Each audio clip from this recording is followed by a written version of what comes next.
بەناوی خوای بەخشندە و میهرەبان سڵاوتان لەبێت ئازان و خۆشەویستانم. من دانیار نورەدین لە بەنامێکی نوێی دوانگەی خەڵک لە خزمەت ئێوەی ئازیز دەم. ئازان و خۆشەویستان و بابەتی ئەمڕۆ هەڵمان بژاردووە باسکردنە لە ئەو کۆمەک و هاوکاریانەی کە بۆ کوردانی باکووروی تورکیاوە هەروەها سووریا کۆ دەکرێنەوە. بزانین ئەو کۆمەکانە تا چەند گرنگن و هەروەها کۆکردنەوە و شێوازی کۆکردنەوەکانیان تا چەند گرنگن. دەزانین کە خۆشبەختانە ماوەی چەند ڕۆژێکە لە هەرێمی کوردستان لە شوێنە جیاوازەکان وە بە شێوازی جیاواز کۆمەک و هاوکاری بۆ لێقەوماوانی زیان لە کەوتانی بوومەلەرزەکەی تورکیا و سووریا کۆ دەکرێتەوە کە تیایدا زیاتر لە 800,000 بریندار هەیە لەو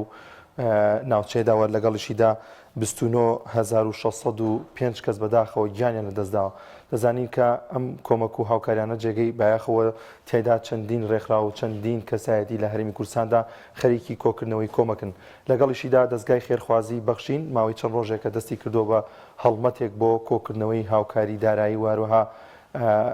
لەگەڵیشیدا بە هاوکاری نەخۆشخانەی بەخشین و سەرجەم کۆمەلگاکانی بەخشین لە هەرێمی کوردستاندا هاوکار دەبن بۆ کۆکردنەوەی هاوکاری بۆ لێقەوماوانی زیان لێکەوتانی بوومەلەرزەکەی تورکیا و سووریا کە تیایدا هەم کۆمەکی دارایی هەم کۆمەکی پزیشکی لە ڕووی تەندروستی و دابینکردنی چەندین ئەمبوڵانس و تیمێکی تایبەت دیاریکراوە بۆی کە بچنە ئەو شوێنانی کە هاوکاریان بنووە بتوانن ئەو تیمە تەندروستیەش هاوکاری بریندارەکان بکەن. لەگەڵیدا دەستگای خێرخوازی بەخشین وەک پێشووتر هەمیشە بەردەوام لەو کاتی لێقەومان لە کاتی هەموو ئەو کارەساتە سوورتیانەی کە هەبوو بوونی هەبوو وجودی هەبووە کاریگەرێکی زۆر باشی هەبووە. لەگەڵیدا کە ئەم چەند ڕۆژە خەریکی کۆکردنەوەی هاوکاری و پێدانی سوتەمەنی بوو بۆ خەڵکانی هەژار و کەم دەرامەت لەگەڵیشیداوە لە ئێستاشدا بەردەوامە لەو کۆمەکی و هاوکاریە. ئێستا ئەم هەڵمەتەی ڕاگەیاندوە تاوەکو کوردانی باکوور و هەروەها کوردانی ڕۆژئاواتیایدا سوودمە بن کە لە ئێستادا ئەوان لیان قەوماوە پێویستیان بە هاوکاری و کۆمەکی مسلمانان هەیە لە هەموو جیاندا و بە تایبەتی هەرێمی کوردستان.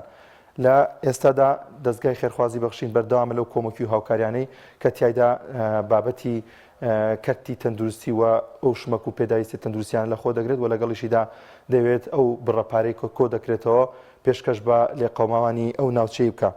دەزانین کە ئەمانە بۆ خۆی کاریگەرێکی زۆر باشی هەیە هەمیشە بەردەوام کۆمەلگای کوردی هاوکاری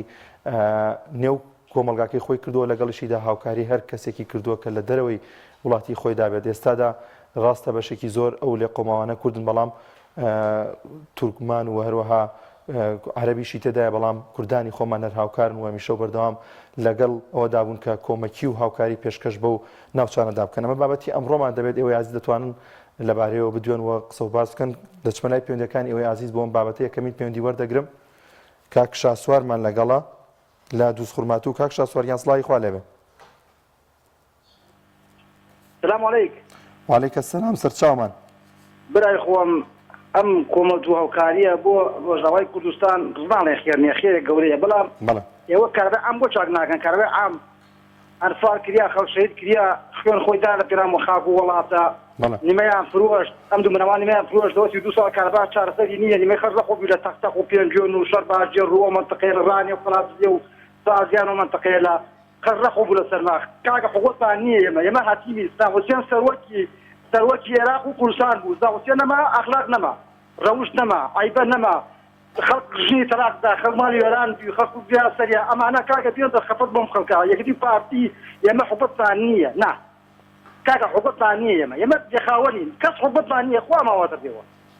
کاک شاسوار ئێوە ناتوانن برایەوە گوت و سۆجار کەرەعامە چاکەن بۆ خەڵک ئەم خێرێکەوەتان دەسەکرێت بەخوا حتا کوێکەتی پارتمێنێک کەرەعام وایە. چۆن دەڕوانیتە کۆکردنەوەی ئەم کۆمەک و هاوکاریانی پێ وایە کە ئەمە کاریگەرێکی باشی دەبێت خێرەکەی ئەگە خۆ ماڵگە خۆ نوقسانی دوێت ئەوە خێر نییە تو ماڵگەی خۆ دیۆرانە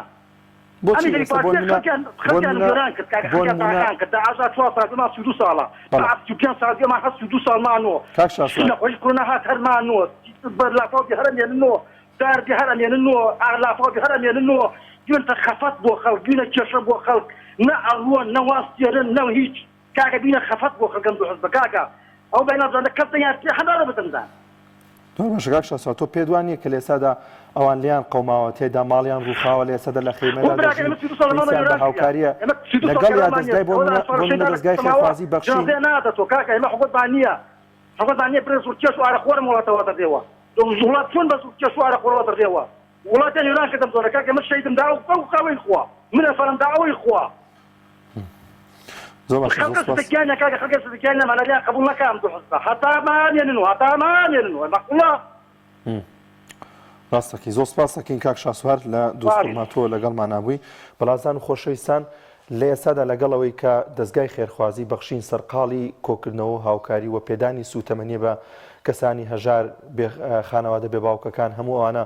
لەگەڵیشیدا هەستاوە بە ڕاگەیانی ئەم کەمپینەکە تایدا ئەوانیش پێویستیان بە هاوکاری هەیە لەوانەیە لە ئێستادا ئەوان زیاتر پێویستیان بە هاوکاری و کۆمەگە بێت لەبەرەوەی کە ماڵ و حاڵیان هەمووی ڕووخاوە بەشێکی زۆر لە هاوڵاتیانە ئەو خێزانانە لە نێو خێمەکاندا دەژین و بەشێکی زۆر لە هاوڵاتیانی دیکەش بریندار بوون و تایدا چەندین لەوانەیە برینداری دیکابن کە پێویستیان بە چارەسەر هەبێت بۆیە هاوشانی ئەو کۆمەکی و هاوکاریان کە لە هەرێمی کوردستاندا دەکرێت ئەوانیش لەوانەیە لە ئێستادا پێویستیان بە هاوکاریکردن و بە کۆمەکیکردن هەبێت دەچم لای پەیوەندیەکی دیکە کێمان لەگەڵا کاک محەممەد سڵای خوا لێبێ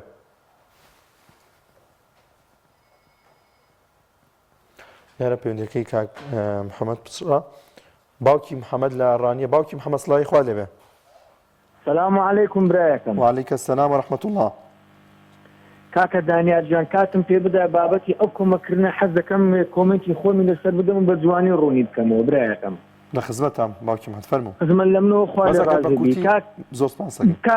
كاكا من توضيحي دكم كاكا يكم شد أو خيرنية حزة كم باش بزانن. أودت فيتا نيو مساعداتي نيو دولتية يعني تو ولاتي شي يارمتي ولاتي شي ترددي. هو لو قري لولا أنا عاطفيات أو أنا كردن أو أنا لي قوماوين أو أنا وزعيان أما هم أوشتانا بزانين برام بأما سياسات بعاطفي وبعشائري وبحزباتي نكين بسياسات أكاديمي وأتكيت يعني دولتك ليك بدي أوكي محمد بوتشي أما أتشتا قلبي سياسته أما كومكيو هاوكاري كردنا بيدوانية كأما ضرورية بي أتشت روجة لروجان أم كارسات سروشتي ولاتي خوش ما مقريتو وإمش بيسمان بهاوكاري بيت ولواني زوري لوطان فريامان كونو دانيار أو قصيد زنابت قاعدة الشرعي جوابي دادات وكدوتريه كلمة حق يريد بها باطل من لقر أوام وكو يارمتي وكو مساعدات وكو أوشتانا بلام تو باسي براياني كردو بري لقوماوان أو بابتانا نابي بكي لبروي أوانا لسنوري تونينا أتو أقر براي باسي براي مسلمان وبراي كردو براي يهودكي والله خلشي هريمي كردستان لهم شوية مستحق تربة بيارمتي دانو بخرتنوا أو دفاشان كاكا ديار جان من ضونيات دكم خوانا خواسة أو كارساتا بسر هريمي كردستان دابهات بايا نا أو برا كرداني أو ديبي أو نذكر لبو أما وانا الرقشان في ددرا رجعان في ندرا وكون نيو دولتي أو بابتانا تعاملي لقى محمد إما جرينجا لجانبي أيني وسيري أما بكين يعني شعاري أوان بكينو كاكا دانيار أو بابتا شيتر براكي من مسرم لنا وشرع سبيكر ديا برا أو قصدنا بديكي كلمة حق سكت حق طوالة يريد بها باطل أو بابتا نابتا دائما ملتي كور زور كارساتي لوي جرق برتر وقورتر بسردهات هەڵێستێک نەوەکو خەڵک و نەوەکو حکوومەتی تورکیا و سوریا نەماندی بەرامبەر بە ئێمە ئەنفالمان دیت کیمیابارانمان دیت حتا شاڵاوی ڕاپەڕین و دەربەدەربوون ئەوە تەوژم بوو بە زەخت ئەمە ئەو واقعەمان دروست کرد نەک ئەوان بە خۆشی خۆیان دەرگایان لێکردبیتنەوە ئەو جا پاشان کاکە دانیات ئەوە تانی خۆ چەندی مانگ پێشێستا ئەو هەموو درۆن و تەیار و بەژم و ڕژمانی تورکی دێ شوان دەکوژێ خەڵک دەکوژێ گوند كاولو اگر باران دكري رزو باغا دسوتين بريتن بلان باوكي محمد ليسادا منالك بهوي بوملرزو جان لدزداد منالك بهوي كاكا جان بوملرزو بريدار بالحقي تشي بس الأردني تركيا كاكا أقصى حق كلمة حق ايه بواز لو بينين او واز لو بينين او سياسة يريد بها باطل برا او ايشي مني وكو هاولاتي او ايشي مني هم او مساعداتي لهرمي كردستان خركاتو باش 3 مليون دولار نية امريكا بيكبر قية 2 مليار دولاري ده برام اوشتانا بيكبكن والسياسة بعاطفي مكن كاكا السياسة باكاديميتو بقوانين نيو دولتي بياساو ريساو اتكد دكريتن باقي من تو اگر باسي لي قوماوان دكي والله خلق لو برنامج راسو خويانا كيوندي كدوا صندوق القرآن دخواتن جيلي كانك نوتي لمالي دانيا برام لەگەڵ مرخانیان ڕووخاوە ماڵیان کاور بە وێران بووە دەربەدەرێن لە گۆڕە کەوتون هەمووی ڕاستە و حەقە و زرگم دەسووتێکە سەیریان دەکەم و تەماشایان دەکەم بەڵام هەندێک بابەت هەیە بە ئێمە سیاست بە عشایری و بە ئەوە نەکەین ئێمە زۆر دەرگرین حکوومەتی هەرێم دەکەین دەڵێن پەرلەمانەکە دیوەخانە کاکە گیان ئەو قسانە ڕاستە تۆ ناتوانانی ئەو بابەتە بێنیە پێشەوە برێ من برای کوردە یارمەتیزم تورکیاوە لە قوبوڵ ناکە ئەو یارمەتی و خێر و خێرات چی لە قوبوڵ ناکە حکوومەتی تورکیا ئەوەندە بە عیزدە دولوت بەرزە حتا لە ئەمریکا وەکو مساعداتی نێودەوڵەتی لێ وەردەگرتن وەکو خێر و خێرات وەکو لێقەوما ئەو شتانە نییە ئەوە دەوڵەتە و سنووری هەیە لەگەڵ تۆ وەکو دەوڵەت عامل لەگەر دەکاتن. سپاسەکەین باوکی محەممەد با ڕێبین بە هاوڕانی دیکە سپاس بۆ پەیوەندیەکەت کاک ئەحمەد لە هەولێر وەردەگرم کاک ئەحمەد سڵاوی خوارد لەبێ. السلام عليكم. وعليك السلام ورحمة الله كاك أحمد.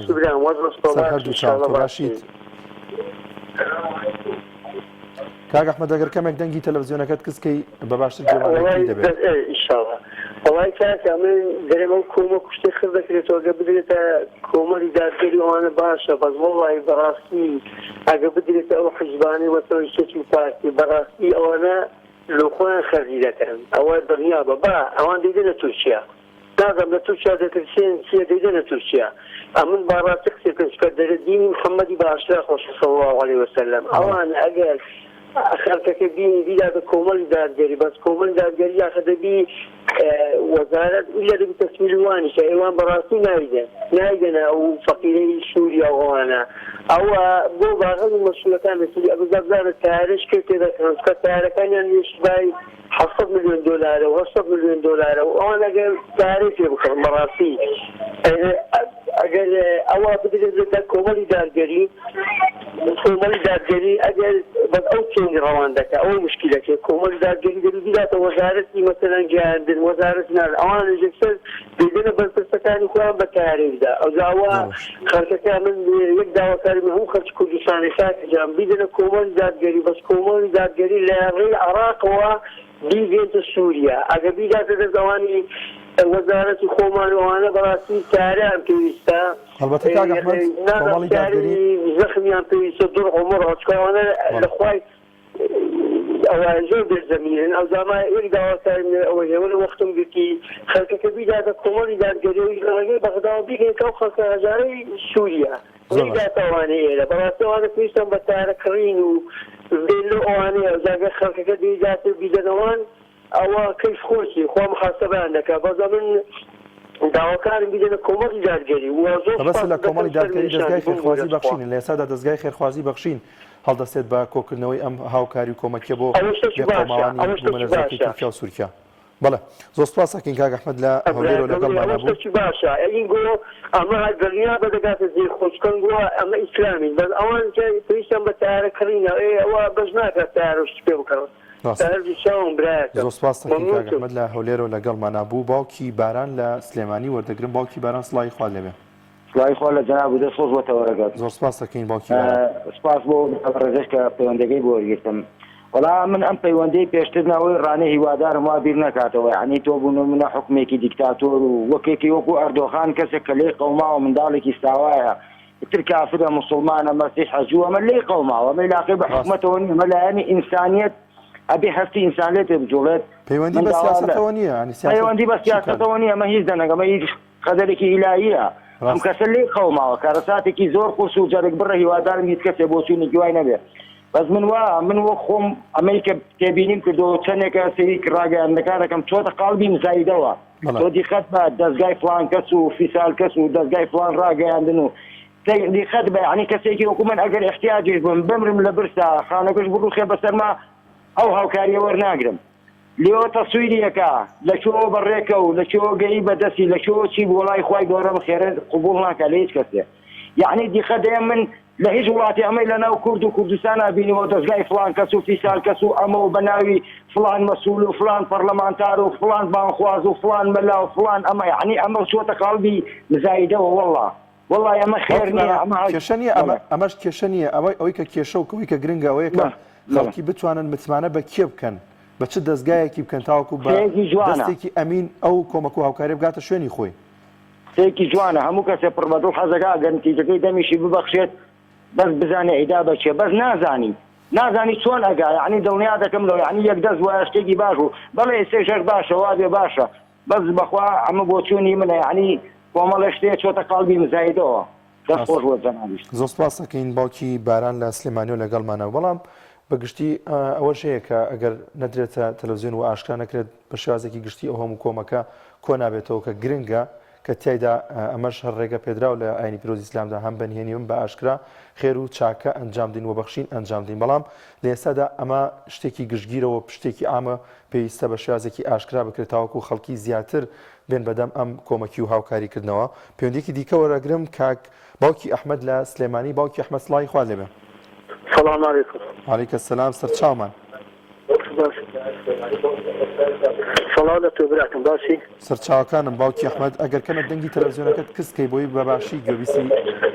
گفتوگۆکەمان بین. دەستخۆشیتان دەکەم بۆ ئەم کۆمە کوشتا. بەڵام من پێشبینیەکم هەیە ئەم کۆمەکە دروست دەکەن لە دەستیان نامێنێ کە لە لۆری بارێکن و ئەچێتە ئەو جسمرەوە لە دەستیان نامێنێ وا چاکە هەر لەناو کوردستانە تەوزیعیکەن بە دەستی خۆتان خەڵکی باشە ناسن لەگەڵ ئەوانە تەوزیعیکەن. باوکی ئەحمەد ئەو کۆمەک و هاوکاری کە کۆکرێتەوە بۆ منە دەستگای خێرخوازی بەخشین ئەوە نییە کە بە لۆری و بە پێداویستی و کەلوپەلی پێبێتەنها کۆمەکی داراییەوە لەگەڵ یا کۆمەکی دەرمان و ئەو پێداویستیە تەندروستیانەیە کە لەوێ پێویستیانە بە تایبەت بۆ کەسانی کە بریندار بوون بۆی لەزەکەەوە لەبەرەوە لە ئەو تیمەی کە دەچێت خۆیان ینی سەرپەرشتی شەکە دەکەن تاوەکو ئەچنەوە شوێنە بمێنێ باشە بەڵام لە دەست ئەچێتە دەستی کۆمەڵی خەڵک کرەوە ئەوە بۆ ئەوە ئاڵێن یعنی سێرەکەی ئیسا ئەو کۆمەکەش ئەکرێ بەس پارە وایە باش بوو یعنی سێرەکەی لە عینی کاتە ئەوان گشتیان لە خەستەخانن ئەوەی دەرچێت لە خەستخانەیە ئەوەشی دەرنەچێت لەژێ بە دجارەکەی خۆ ڕووی لێ بکە یعنی ئەم یعنی هیچی ماڵ و شتی نەماوە ئەگەر پارە ببێتەوە کایم خۆی ئەتوانێت بیکاتە شتێتر. ڕاستە. زۆر سپاس دەکەین باوکی ئەحمەد لە سلێمانی و لەگەڵمانەبووی. کاک محەممەد لە چەمچەماڵ وەردەگرم. کاک محەممەد سڵای خوا لێبێ. سلای خوا لە جەنابەت. وعلیکم السلام. سەرچاومان. بەڕێزی چاوەکەمی کاکە لەسەر ئەو کۆمەکە گیان بەڵێ ئەو کۆمەکە کۆمەڵە خەڵکیش دەوڵەمەندەکە لە کوردستانە چۆن با کۆمەڵە خەڵک فڕوسیێڵێکیاکە خۆی پێ دەوڵەمەندەکە وەکو ئەندام پەرلەمانەکانمان کە قورئانی خوای بەجرۆ دەبا ئەندام پەرلەمانەکانمان ئەو پارەی کە هەیەە تو خوا سەد و چەند پەرلەمانتارمان هەیە غێری 3 نەفەر هەر هەمووی ئەو ڕاتبە وەرەگرێ بزانە 4 ملیارد دینارەکە دەبا ئەو بدەن بە کۆمەک یعنی دزی و گەندەڵی لە کام حیزبان نییە لە کام تیرەیان نییە وەڵای من تەنها ئەوە نەم هەیە با ئەدا پەرلەمانەکانمان ئەو پارەیە کە وەری ئەگرن بادیکەن بە کۆمەک فەقیر و هەژار کۆمەکە دێنەیەکەی بە خێرخوازی کۆمەڵ ئەیکەی بە خێرخوازی یەکێتی ئەیکەی بە خێرخوازی بارزانی ملێت هاوردێتی تۆ بۆی کێ بەی خۆت وەڵاهی وایە برا جوانەکەم زانیت چۆنە کاک محەممەد خۆی لە هەر شوێنێکا کە کۆمەک و هاوکاری کۆکرێتەوە ینی ئەوە هیچ پێویستە کە دەستی حیزبی تێدا نەبێت وە هیچ کەسێک وەکو جەنابە ئاماژت پێکردان و پیازی پێوە نەخوات ئەمە زۆر لە جانبێکی ئاینیشەوە ئەمە ڕووبات ینی ئەو کەسانی کە متمانە پێکراون سێقە پێکراون هەستن بەمە ینی کەسێک کە نوێژ ناکە هیچ ئینتیمایەکی دینی نییە چۆن تۆ متمانەی پێکەی کە ئەم کۆمەکی و هاوکاری پێشکەشەکەی بەڕاستی تاوەکو بیگەێنێتە شوێنی خۆی لە ڕابردووداوە لە ئێستاشدا بینیمانە مەسەلەن بۆ نمە دەستگای خێرخوازی بەخشین تێدا لە ژێر دەستێکی ئەمیندایەوە ئەو کەسانی کە سەرپەرشتی دەکەن هەمووی کەسانی دڵسۆز هەمووی کەسانی لەخواترسن بەڵام بۆ نمونە دەستگایەکی وەکو دەستگای بەخشین تاوەکو ئێستا هیچ مۆرکی حیزبی و لایەنێکی پێوە دیار نەبوو ئەوەش کە دەستیانەکە هی خێرخوازەکانەکە بەڵێ ئەو دەستی ئەمینا ئەوانەی لە کۆمەڵ و یەکگرت و ئەمانە بۆ قورئانیان نەخوات وت ناوت ئێمە خیانەت ناکەین ئەی بۆ ئەو ڕاتبە وەرەگرن بۆ پارەی پەرلەمان وەرەگرن یعنی واتۆسی کەم بە کەس نەماوە کاک محەممەد وەریەگرن تۆ ئاگاداری پارەکەچی لێکەن ئەی وەری ناگرن بەشێک لە پەرلەمانتارەکان ئەیکەن بەخێر بەشێکیان ئەی بەخشن بە نەخۆشخانەی هیوا یاخواوادێ هانام بەدەمت ئینشاءڵڵا زۆر سپاسەکەین. باشە بەڕێزی چاوەکە کاک محەممەد لە چەمچەماڵ و لەگەڵمان نبوو. کاک ئەحمەدمان لەگەڵا لە هەولێر. کاک ئەحمەد سڵای خوا لەبێ.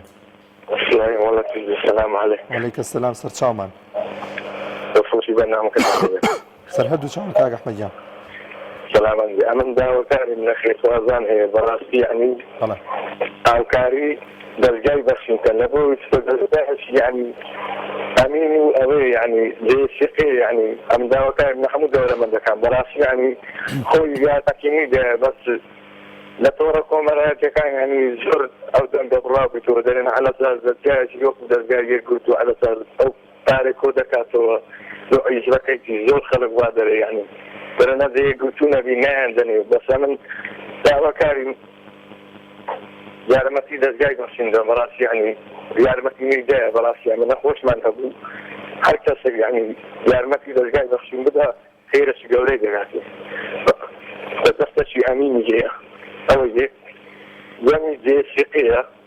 بەس لەولانە هەندێک دەرین یعنی دەستگای بۆ نمونە دەستگای خێخوازی بارزانی دەستگای ئەولا دەرین نادەنە فەقیری بەسن دەمەند زۆر تووشێ داواکارشم ئەوێ یعنی ئەو کۆمەتی کۆ دەکرێتەوە نەدەنە تووشیان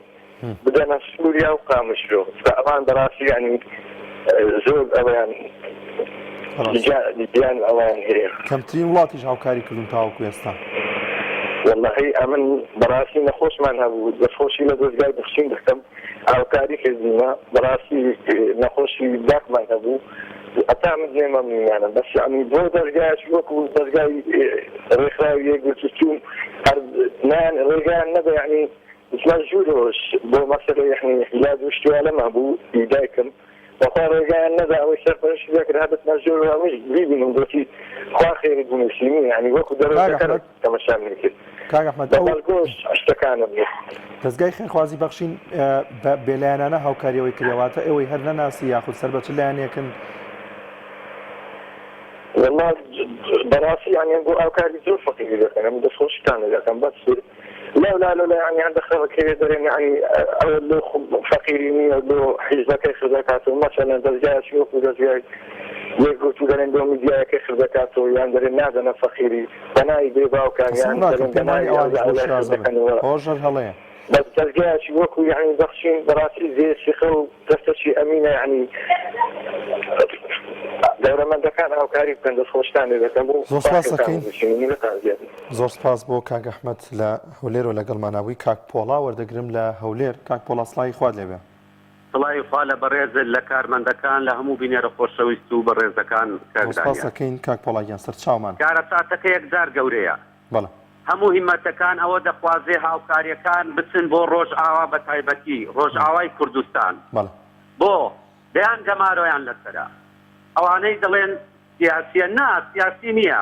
ئایا لێ قەومان بە واتای چی کارەسات بە واتای چی ئەگە ئەمە بە کارەسات دانەنێن با لەبیر خۆمان نەبیینەوە لە کۆڕەوەکە بە بیرمان بێت چیمان بەسەر هات دەبێ ئەم شتانە لە یادمان بێ بەڵام داخەکەم کاکە دانیار من کەم ئەهیوا خواست بووم لە کوردستان ڕێکخراوێکی گشتی خوێنقازی بەهانایەوە چوونی گشتی هەبی مانجی سووری کوردستان وەک لە ڕۆژئاوا هەیەە مانجی سووری کوردستان هەموو هاوکاریەکان با حزبیش بێ با دامەزراوە و ڕێکخراوە حزبیەکانیش بی لەوێ تۆماریان بکرد باە بە نوێنەرایەتی ئەندام پەرلەمانان و نوێنەرانی کورد بچوو بایان بۆ ڕۆژئاوای کوردستان چونکە کارەساتەکە یەکجار گەورەیە ژمارەکان قوربانیەکان دڵنیابە لە بەرزبوونەوەدا دەبێ بۆ تا ئێستا چەندان و دەیان و سەدان خێزان ڕوون نەبوویتەوە چەند کەسیان فەوتاوە چەند کەسیان لەژێر دار و پەردە ڕووخاوەکان ماون چەند کەسیان بریندارە چەند کەسیان مردووە کارەساتەکە یەکجار گەورەیە ئێمەی کورد بێکەسین خوای گەورەش پێی خۆشە یارمەتی ئەوان بدەین وتعاونوا على البر والتقوى ولا تعاونوا على الإثم والعدوان لشوێنێکی تردا الأقرباء أولى بالمعروف کەواتە هاو زمانمانن هاو خوێنمانن هاو نیشتیمانمانن هاو زمانمانن ئەگەر یارمەتی بۆ ئەوان نەبێ بۆ چێیە دەوێت یەک دەست یەک دەنگ بەڵام داخەکەم لێرەدا مزایەدەش هەیە بەڵام هەر دەستخۆشی بۆ ئەوانەی بە بەتانیە چیژمی دەیانگەنە لای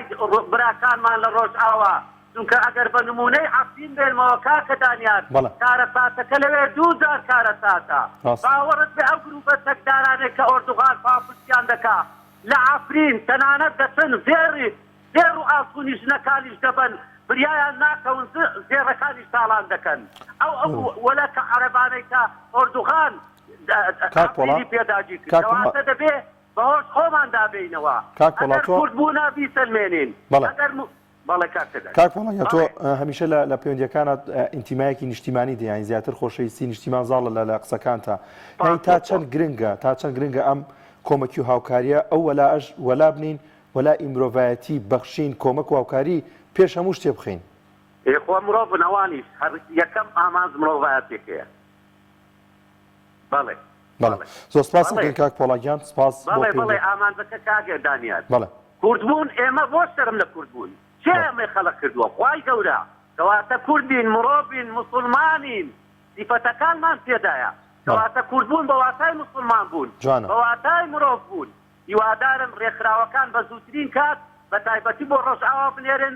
دەستخۆشیان لێ دەکەم خوا سەرکەوتویان بکات سەرفرازی دنیا و ئاخرەتیان بکات دووبارە ڕێزم هەیە بۆ هەموو بینەرەکان و بۆ بەڕێز و زۆر سپاس دەکەین کاک پۆڵاگیان لە شاری هەولێرە و لەگەڵمان نبووی کاک محەممەد لە سلێمانی وەردەگرم کاک محەممەدیان سڵاوی خوا لەبێ السلام علیکم وعلیکم السلام سەرچاومان کاک محەممەدیان براجان تۆ ئەوەندە درێژە بەو ئەوانەمەدە زۆر بەخۆفا کاتمان دنیا کات بەدەم بەسەر چاو ئێگزایشوانە وەنیا منەزانی ئەو هاوکاریانە کە هەرچی کەسێک هاوکاری بکات خەڵکی کوردستان بەس بە تایبەتی بۆ خەڵکی کوردستانی سووریا بێ خەڵکی کوردستانی تورکیا بێ چونکە ئەردۆغان هاوکاری خەڵکی تورکی کوردی تورکیا ناکە هاوکاری خەڵکی سووریا ناکە ئەو هەموو خەڵک ئەزاد بەس مامەسەجی ئەزانین کە ئەگەر معارضة هم يقتلون ببودوار ولو بو هربشادهم يقتلون بالبيت وأخذ بشكارة وقول نوعي كومال يقتلوا إسلامي بزوجه إسلامي حزبي شيوعي راح يجيب شما بيت البناء بوران بيت بوران مذا أوانا بوران بحادا ما ذلك كل شيء ما وغانيت النوم معارضة ئەمانەوەی ئەو حیزبانە کوردستان ڕزگار بکەن لە دەستی ئەو مجریمانە ئێستا مەسئول بەردانی چۆ بۆ ئیمارات و دوبەی حەمدیە زافە ڕزگار بکەن لە وەخت وشار زیبایی ئەوە بۆ خەڵک نازانێت خۆ خەڵک کردنیە خۆ هەموو خەڵک کەزانێت ئەوان دەستێ بەسە سەربەت پشتامانی کوردستان داگوتیە مارێ بارزانی و مارێ تاڕەمانە زۆر سپاس دەکەین ئەو کۆمەکە مارێ بارزانی هێکەنە خێر بۆ تورکیا بۆ شێخوازی بارزانی ئەو حرامە ئەو مالی ملەتە و گوناح ئەدەنا خەڵکی دیکە چونکە ئەوان قەبری مەلا مستەفا پڕی ئاگرەکەن بەخوا زیاتر ئەوە خێر نییەوە ئەوان زیاتر غەدر لە باشی خوا دەکەن زۆر سپاس دەکەین کاک محەممەد لە سلێمانیەوە لەگەڵمان نبوو دەچمەلای پەیوەندیەکی دیکە کاک مەحموود لە پیرەمەگرون وەردەگرم کاک مەحموودیان سڵاوی خوا السلام علیکم کاک دانیار جان باشی دەستخۆشی بەرنامەکە لێکم زۆر سپاس کاک وڵای من دەڵێم ئینا لیلا و ئینا ئیلەیهی ڕاجعون خوای گەورە سەبووری خەمیان با و خوای گەورە مردوەکانی بە بەهەشتی بەرین شادکە و ئامین ئینشاءالله شفای بەریندارەکانیش با ئینشاءالله من دەستخۆشی لە بەرنامەی بەخشین و هانا و ئەو ڕێکخراوەی ئیسلامیانەکەم کە یەکەم کەس بوون کە کۆمەچیان کۆ کردەوە بۆ لێقەوماوانی سووریا و تورکیا و ئێمە هاو دراوسێ و دراوسێژ لە ئیسلامە ئەزر و هینی خۆی هەیە بەڕاستی ئێمە مسلمانین هاوزمانین یعنی هەتاوەکو ئێمە بەتەنی ئەوانەوە بین و هەتاوەکو ئێمە کۆمەکی زیاتر کۆکەینەوە و داوا لە هاوڵاتیان بکەین و یعنی کۆمەچیان بکەن هێشتا هەرکەمە یعنی ئیسرائیل بەو دڕندایەتی خۆیەوە بەو خراپەی خۆیەوە یەک کۆمەشی تورکیا و لێقەماوەکانی تورکیا و سووریاکە یعنی ئێمەی مسلمان بۆ پەشیمان بین لە کاتێکا ئێمە مسلمانین هاودینین هاوزمانین هاو دراوسێن ئیتر باشە ئەمە چینێکی تیاکە ئێمە کۆمەک نەکەین و یارمەتی نین لە کاتێکا لەوانەیە ئەو کۆمەشی ئێمەی نەکردێ یان نهاتێ بەرەو ئەمەش باوەڕ ناکەم یعنی بەس بە هەر حاڵ ئێمە با ئەمە بەرگیری خەڵک نێنینەوە ئێمە با لەسەر ئەساسی دیندارەتی ئیش بکەین ئێمە با لەسەر ئەساسی مسلمانەتی ئیش بکەین ئێمە با ئەم پارەی کە ئەیبەخشین یا پێشا بینە دەست خوای گەورە ئێمە هینە دەست خوای گەورە ئەم پارە چێتە دەستی خواوە ئەم شتەی کە تۆی بەشی ئەچێتە دەستی خوای گەورەوە ئیتر عیلاقەم چییە بەسەرەوە کابرا بێدینە مسلمانەوە وەکو وتم هەموو جۆرێکی هەموو هینێکی تایە هاڵبیانێکی تایە بەڵام سەرەکەی کۆ وڵاتانی ئەوروپا وڵاتانی ئیسرائیل وڵاتانی ئەم وڵاتانە کۆمەچێکن ئێمە لە پێشتر نین ئێمە کە لێمان قەوماوە ئێمە ئەم کارەساتەمان زۆردار بەسەر هاتووە ئێمە لە پێشترین کە کۆمەشی ئەوان بکەین ڕاستی زۆر سپاس دەکەین کاک مەحموودجان لە پیرەمەگرونەوە لەگەڵمان نبووی بۆی کە مەجال بین بە هاوڕێنی دیکەش زۆر سپاس بۆ کاک مەحموود دەچمەنای پێوەندێکی دیکە کاک محەممەد لە هەولێر وەردەگرم کاک محەممەدجان سڵاوی خوارد لێبێ السلام عليكم ورحمة الله وبركاته سەرچاوەکانم دەستخۆشی بەرنامەکەت لێ دەکەم بەڵام سەنگلەی بە سەنگلەیەک دەست پێ دەکەم ئەگەر دووتان گەورەکان لەگەڵمان خزمەتتان کاک محەممەدجان باست دەکەم بژیت یەکەم پێش ئەو کەسەی کە دەکەویتە ژێر باڵەخانەیەک ئەتو کە پرسیێتی لە دەکەی خۆناتی بڵێ ئەتو کوردیان تورکیان عەرەبی ئەوە یەک نووسیتان کۆمەکی کوردانی باکوور و ڕۆژئاوای کوردستان باشە ئەو برایانێک کە تەلەفۆن دەکەن تکایە با بە ویژدانەوە قسەی بکەن تورکیا 30 ساڵە بە هەموو جۆرەت یارمەتی کوردستان دەدات ئەمە عیلاقەمان لەوەی بە سیاسەت دانیە پەکەکەتەکە سناکە ئەوە مشکلەی خۆیانە بەڵام وەکو دەوڵەت هەتا ئێستا تورکیا لە هەموو جۆرە بە هیلال ئەحمەر بگرە بە ڕێکخراوی تیکات بگرە بەدەیان شەریکات و کۆمپانیایان لێکانە ئیش دەکەن خزمەتمان دەکەن بەڵام وەرە بزانم ڕژێمی سووریا بەشار ئەساد جگە لە ئەلقاعیدا جگە لە ئەنسار سوننا جگە لە ڕێکخراوە تیرۆریستیەکان چه ئیستیفادەی لە بۆ عێراق و کوردستان هەبووە هیچ بینە سەر ڕۆژئاوا برایانمان لە ڕۆژئاوا لە ژێر کۆنتڕۆلیان هەموومان دەزانین لە ژێر کۆنتڕۆلی یەپەگەنە یەپەگەش سەر بەپەکەکەیە لە ماڵوێرانی زیاتر لە ماڵ کاوەڵکردن زیاتر چیان لە بۆ کوردستان هەبووە دیسانیش دەڵێن تکایە بە ڕوحەچی ئیسلامیانە بە ڕوحەچی موسڵمانانە کار بکەیت ئەموو ڕەکاگەر ئومەتی محەممەد بن صلی الله عليه وسلم نابی بڵێ ئەوە کوردە ئەوە تورکە و عەرەبە لەگەڵ ڕێزوەتان سەرکەوتن کاک محەممەدجان لە هەولێرەوە لەگەڵمان نبووی دەچمە لای پەیوەندێکی دیکە کاک دارا وەردەگرم لە ئاربەت کاک داراگیان سڵاوی خوارد لێبێ سڵاوی خوای گەورە لە جەنابت و لەوەی گوێی لێمانە و ئەسەلام عەلەیکم وەڕەحمەت الله وبەرەکات وعەلەیکە السەلام وەڕەحمەت الله عەزیزەکەی من هاوکاری شتێکی چاکە جابوو هەست کەس بێ مادی بێ یا معنەوی بێ ئێمە سوورەتی ئینسانمان هەیە کە خوای گەورە دایناوە سوورەتمان هەیە منافقون سوورەتمان هەیە مؤمنون بەڵام هاوکاری بۆ هەستکەسێتەوە بێ لەسەر سوورەتی ئینسان ڕووی بێرەکەی چێکە دوجار بەنی ئادەمە لێرە چاوی شێتان کوێرەکەی ئەمە بەشێکی قسەکەەوە دەستان خۆش بێ ماڵێ و کەسەژاوا بێ هاوکاریانەکە بەڵام قسەیەکە لە تا ماڵ وەستا بێ مزگەوت حرامە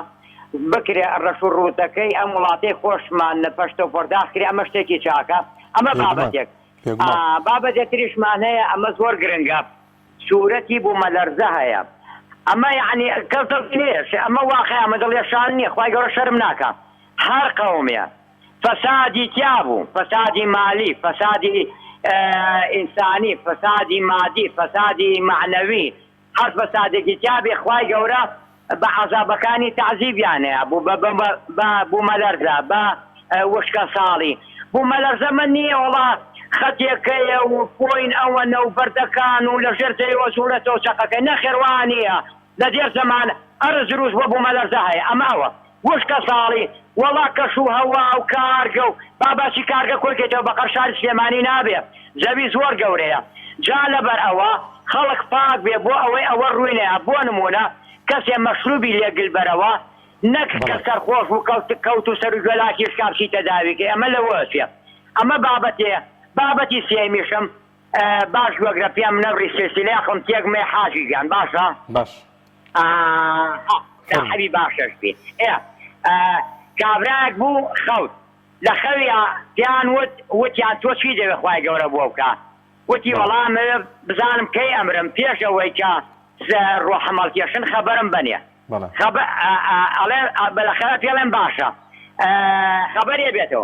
خەبەرێ بێتەوە فترێکی پێچیاوە 6 مانگە دراوسەی دەسەت ڕاستی ئەمرێ بینێتری پێچێ دراوسەی دەسەت چەپی بینێتری پێچێ دراوسەی دواوەی بینێتری پێچێ دراوسەی پێشەوەی بینێکی پێچێ مەلایکەتی مردن هەیە خەیگرێ ئەڵێ بۆسە نەکەی ئەڵێ چییە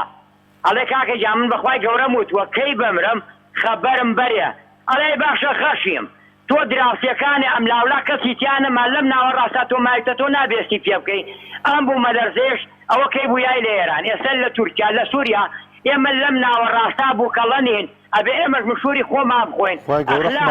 ئەخلاقمان پاک بێ بەر ڕەحمی خوای گەورەکەوین ئینشاءڵڵا خوای گەورە ڕەحممان پێکات و دوورە بین لەو هەموو کارە ساتانە کە گومانی تێدانە کە پێ ئەچێت بێمەش بە هەمان شێوە تووشی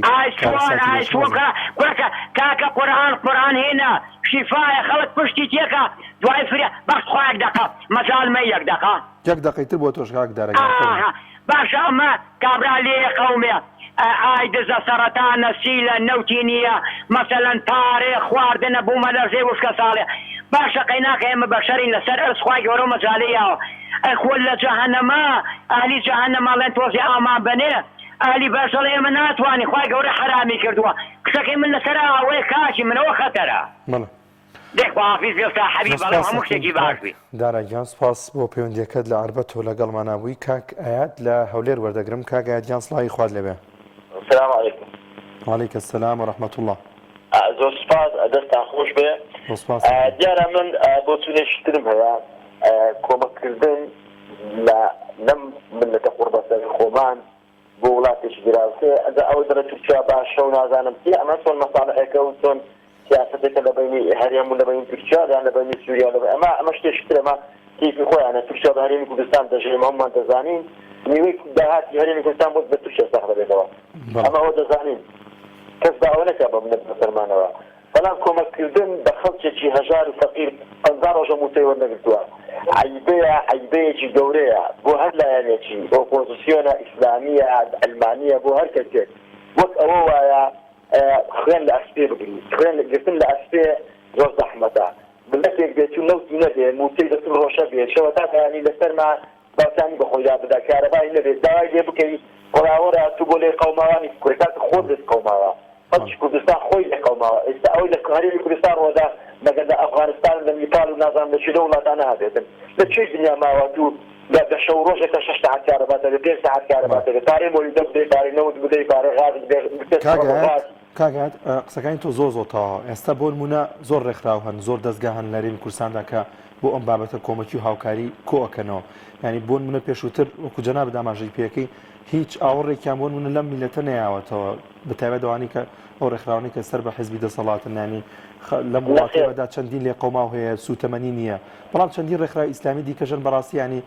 بە ئینسافەوە بڵین کە ڕۆڵێکی باشیان هەبوو ئێستا بۆ نمونە ئێستا کە دەستگای خێرخوازی بەخشین خەریکی کۆمەک و کۆکردنەوەیە بۆ لێ قەوماوانی سووریا و تورکیا لەگەڵشیدا خەریکی دابشکردنی نەوتە بەسەر خانەوادە فەقیر و هەژارەکانی نێو هەرێمی کوردستان لەسەر جەم شار و شارشەکان ینی ئەوەشی لە بیر نەکردووە دێ دەڵێ ئەمەش گرنگە لەبەرەوەی بۆچی لەبەرەوەی ئەوان ماڵەکانیان ڕووخاوە لە نێو خەیمەدا دەژین ینی شەو ڕۆژ لە نێو خەیمەدا دارێکی زۆری تێدایە چارەسەر بکرێ بە سۆبەیەک و بە جلکانە نەوتێک و بە فەردە برندێکی من و تۆ فلان و فلان ئەمە حەل نابێت ئەمە وڵاتان ئەوە ئەمریکا ئەمە فەڕەنسا 10 ملیۆن یۆڕۆی ناردووە ئەمە ئەڵمانیا نازانم 10 ملیۆن یۆڕۆی ناردووە ئەمە کەنەدا 10 ملیارد دۆلاری ناردووە ئەوە کۆمەکردنە ئەوە ئیشی حکومەتی هەرێمی کوردستانە داهاتی فرۆشتنی نەوتی دە ڕۆژی بدا بەوەتان ئەوە دامانە هەر نادێت بە ملەتی خۆمان ملەتی خۆمان هەر لێی مەحروم و مەحرومە تاکە داهاتی دە ڕۆژی ئەو نەوتی هەرێمی کوردستان بدەبەوە بەوە حەل نابێت بە پێچی لە برنجی من و دەچی لە برنجی تی و بەتانیەکی ئەو بەتا هەر داهاتی نەوتی ئەم وڵاتەش ناکاگایات بە بەتانیەکی منتەوە حەلی عەزیزم ناکرێت خەڵکی هەرێمی تاکەوە ئەو بەتانیا بدە جیرانەکەی خۆت بدە بەرامبەرەکەی خۆت بدە کۆڵانی پشتە خۆت وا دەزانی چێ بێباوکە چێ هەتیوە چێکە دیگە ئەوە وەڵای خێرترە سەد قات خێرترە ناکات بۆ کەسێکەوە کە زۆرتە ژێردار و بەردووی ئەو زلزال و ئەمانە ناگەبەوە کاکە زۆر زەحمەتە دوای ئەوە کابرایەک ئەگەر لە عایلەیەکە 6 کەس بوو بە 1 کەس دەرچوو بێ بە فەردە برنج و بەتانیکی پێویستی بەوە نییە شوێنەکەیە تێ بەحەسێتەوە بۆیە ئەمە داهاتووشدا هیوادارم هیچ کەسێک ئۆپۆزیسیۆن لە ئیسلامی بیرنەوە نکاتەوە منەتێک خوێن لە ئەسپێ بگریت منەتێک خۆت قوربەسەر بێ داماو بێ داوای لێ بکەی برێوەرە خۆت دانیشتە خۆت قوربەسەر بکە و بۆ کەسانیش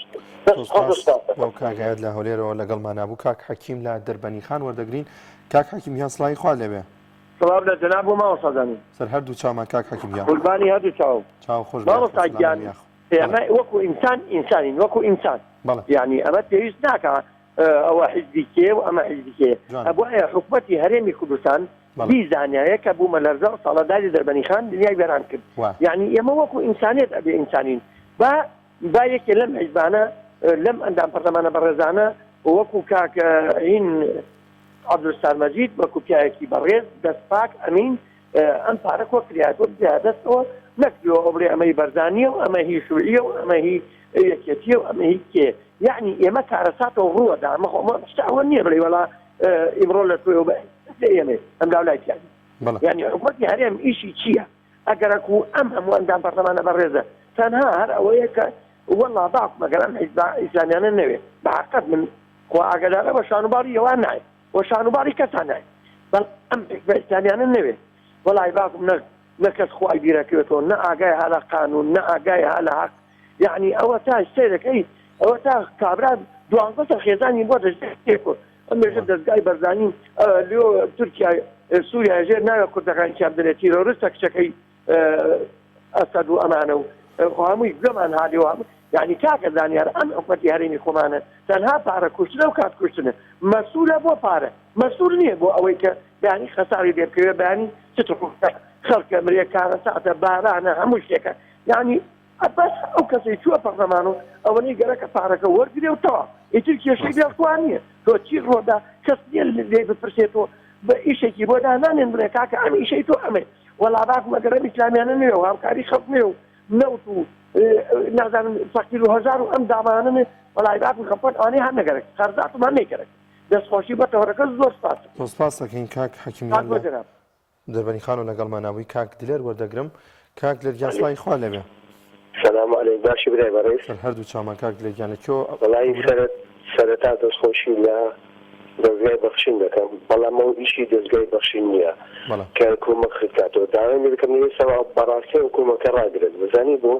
چکەم بنێتەکەی خۆمان بەخۆی درسیە بیناری لەبەر چ نییە گوناها بدرێتە تووشە دەسی بە تۆپ و تیارێ دەداتون لە دوو ڕۆژ لە پەکەی دەدا ئەو ئیشی بنەماڵی بازانیە کە چەندین ساڵە ملەتیان لەناو بێت وا لە ناویان ببا کە ئیشی دەستگای بەخشین نییە بەڕێزم لێ داوا بەڕاستی لە دەستگای بەخشین دەکەم ئەو کومەکەی ڕاگرێت ئەو کومەکەی بدەینی خۆمان باشترە بەڕێزم بۆ خۆمان ئێستا نەفت نییە هەر بەردەوامیشە لە کۆمەکیکردنی هەژاران و بێباوکان لە شارەکانی خۆمان هەر ماوەی پێشەستە موچەی بێباوکانی دابشکرد بەسەر خانەوادا و کەسانی کە بێباوکن لەگەڵشیدا ئێستاش سوتەمەنی دابش دەکا بەسەر ماڵە هەژارەکاندا بەڵام ئەمەش جێگەی بایەخ ئەمەش بۆ خۆی گرنگەکە ئەو کۆمەکەی کە تۆکرێتەوە ڕاستی بێتە تووچای ئەمە بخۆم ئێستا بدرێتە تووچای نادەم هەر پارە نەخۆری زیاتر بێت چونکە تووچە دوو ڕۆژ بە تۆ پتیارە دەنە پەکەی دەدا ئەو ئیشی بنەماڵی بازانێت کە چەندین ساڵە ملەتیان لەناوبن ئیشی کۆمەڵی دادگەری ئیشی بستنی و گۆڕان و دەستبەکانی تر نییە بچن کۆمەڵخکردنەوە ئیشی بنەماڵی بازانیە بنەماڵی بازانی بە تووچە ڕاوەستە ئەم کۆمەڵخکەمە بۆ تووچە بترێتە سووریا هێشتا ماشە بەس وەڵڵاهی گوناه ئەبدرێتە تووچای زۆر سپاس دەکەین دلێرگیان لە هەولێرەوە لەگەڵمان نبوو دوهەمی پەیوەندی وەردەگرم هێشوخان لە سلێمانی هێشوخان سڵای خوارد لێبێ سڵای خواست لە تۆش بێ سەرچاوەکانم زۆر سپاس دەستخۆشی بەرنامە جوانە لێ یەکەم زۆر سپاس هاتوێش وەڵاهی من بەنسبەتە و کۆمەکی کە ئاکرێ بۆ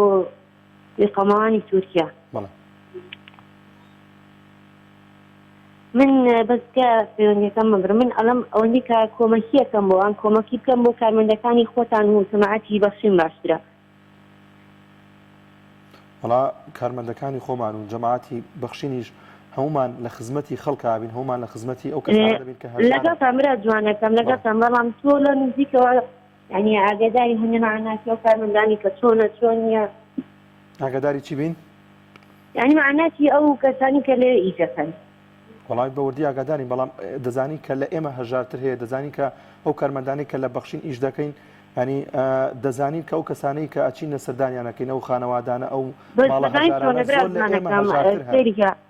برازوانەکەم سێریکە ڕاستانی تۆ گەر بتوانانی هاوکارێکی بۆ کوردەکەی خۆدا هاوکاریکەی نەک بۆ تووتە کە هەروەکە زین پێشتریز لە چەندی وڵاتانی کورد گایەتیان بە دینی ئیسلام کرد نەبی ئەومانە خەڵک متمانەی کردو بەم دەستگایە ینی کۆمەک و هاوکاریەکانی پێشکەش بەم دەستگایە ئەکاتەوە ینی ئەگەر ڕۆژ لە ڕۆژان بۆ ئەندامێکی خۆی بۆ کەسێکی خۆی سەرکات و ینی ئەو متمانی لە دەزەیە بۆیە گرنگە لە نابرازوان ینی باڕون و ئاسپیراتۆر تۆ لە دی پشتەوەی سێکە تۆ ساکە لێرە ئەنی وەکو پێشکەشکارێ بە ناوی پێشکەشەکەی خەڵک تەنها بە دیکۆ سێری تۆکە ئەمە ڕاستیەکە حاسە هەمەگریشە ئێستا بناوەستێتەکە ماڵم لە هیچ فکر نییە بەڵام ئینسان نەبی بە ڕووکەشی سێری هەموو کەسێ نەکات چێ لە نزیکەوە سێری ژیانی کەنسەی معناتیان کەن یعنی چەندین کەنسەیە کە کارمەندە خۆوادەر ناخەکەوە فەقیرە من ئەڵم ئەو کۆمەکی کە ئاکری بۆ ئەوان بکرێ بۆ دوو کەسی فەقی کە پێی شیا و مستەحەقە نەک تەنها تۆ نازانی تۆم خێرا ئەبێ نوێزەکە نوێژ ناکەم پێی خێرە یان نا هەر ئەوە نێت تۆ کە خێرەکە پێی زۆر باشە خاتوێش و هەردووکیان زەرورنەوەی کە تۆش باسیەکەی تۆشی کە ئێستا کۆمەک و هاوکاری پێشکەش بە لێ قەوماوان و زیان لێکەوتوانی بوومەلەرزەکەی تورکیا و سووریا دەکرێت کەمەش بۆ خۆی گرنگەوە پێویستە هاوکاریان بکرێت چونکە لێسەدا چەندین خانەوادە هەزاران ماڵ و خێزان هەن لەسەر شەقامەکان لە نێو خێمەدا بەم سەرمایە دەژین و بەشێکی دیکەیان بریندارن و پێویستیان بە چارەسەری تەندروستی هەیە بۆیە گرنگەوانیش کۆمەک و هاوکاریان پێشکەش بکرێت. زۆر سپاس دەکەین دوهەمی پەیوەندی خاتوویەش و لە سلێمانیەوە لەگەڵمانەوە بەڵازان و خۆشەویستان بەرنامەی دوانگەی خەڵکم پێشکەشکردن تا بەرنمەیەکی دیکە بە خواتان دەسپێرم خواتان لەگەڵ.